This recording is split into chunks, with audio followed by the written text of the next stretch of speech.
हीरा company को जहाँ जहाँ पर भी मैं गया तो किस तरीके से मैंने पाया, तो मेरे बहुत सारे ऐसे दोस्त हैं जो मस्जिदों के इमाम हैं, हिंदुस्तान में वो मस्जिदों के इमाम हैं, और उन्होंने आपा तो मुझसे कभी नहीं कहा, ना उनके कंपनी वालों ने मुझसे कहा कि मस्जिदों के खर्चे हीरा गोल्ड से चल रहे हैं, ये दावती सेंटर ये हीरा गोल्ड से चल रहे हैं। यानी कि मतलब ये है कि यहाँ पर हमारे बहुत सारे भाई हैं गल्फ कंट्रीज़ के अंदर, वो चाहते हैं कि इंडिया में गाँव में काम मदद हो जाए, शहरों में मदद हो जाए, औरतों को मदद हो जाए, गरीबों को मदद हो जाए, दावती काम में मदद हो जाए, लेकिन वो इंडिविजुअल लेवल पर वो कर नहीं पाते। वो कहते हैं भाई मैं 10,000 दूंगा तो उससे क्या होगा, मैं 20,000 दूंगा तो क्या होगा।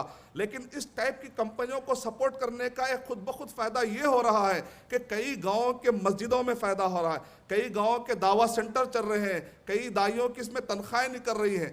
तो ये एक अपनी जगह पर समाजी एतबार से, दीनी एतबार से भी एक पहलू है।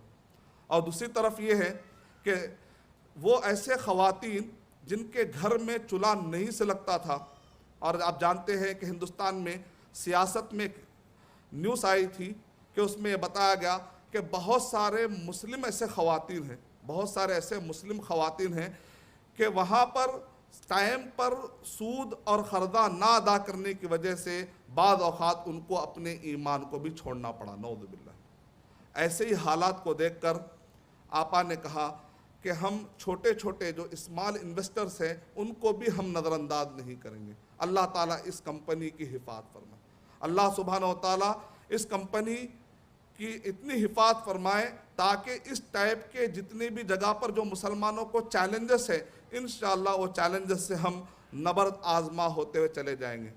और एक भी बात लोग सवाल करते हैं कि कानूनी एतबार से ठीक है भाई, दीनी एतबार से, इस्लामी एतबार से तो बहुत अच्छा है, लेकिन इंडिया के कानूनी एतबार से भी क्या इसके पूरे लीगल जितने इसके प्रोसीजर है क्या वो पूरे होते हैं या नहीं हैं।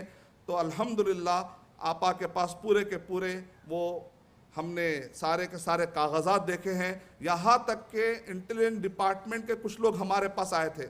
मेरे अंदर सवाल था, अल्लाह ने मुझे एक ऐसे शख्स को भेजा जो इंटेलिजेंस डिपार्टमेंट का आदमी था। उस आदमी ने कहा मैं इन्वेस्ट करना चाहता हूँ।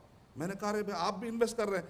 कहा कि मैंने A to Z पूरा चेक कर लिया है इस कंपनी, ये कंपनी लीगल एतबार से नंबर 1 कंपनी है मेरी नज़र में, मैं यहाँ पर इन्वेस्ट करना चाहता हूँ। इस लिहाज से हमको कई ऐसे गवाही और कई ऐसे शवाहिद मिले जिसकी बुनियाद पर हम दुआ करने पर मजबूर हैं कि अल्लाह सुब्हानहू व तआला ऐसे कंपनियों की हिफाजत फरमाए। अल्लाह सुब्हानहू व तआला आपा को और हिम्मत दे। आपसे जुड़े हुए जितने भी इन्वेस्टर्स हैं, जितने भी सामीन हैं, सामीन के जितने भी ख़ानदान हैं, अल्लाह सुब्हानहू व तआला उन हलाल की फ़िक्र करने वाले सारे मुसलमानों के अज़्म को अल्लाह सुब्हानहू व तआला मजबूत फरमा दे, बरकत फरमा दे। आमीन व आखिरु दावाना अल्हम्दुलिल्लाहि रब्बिल आलमीन।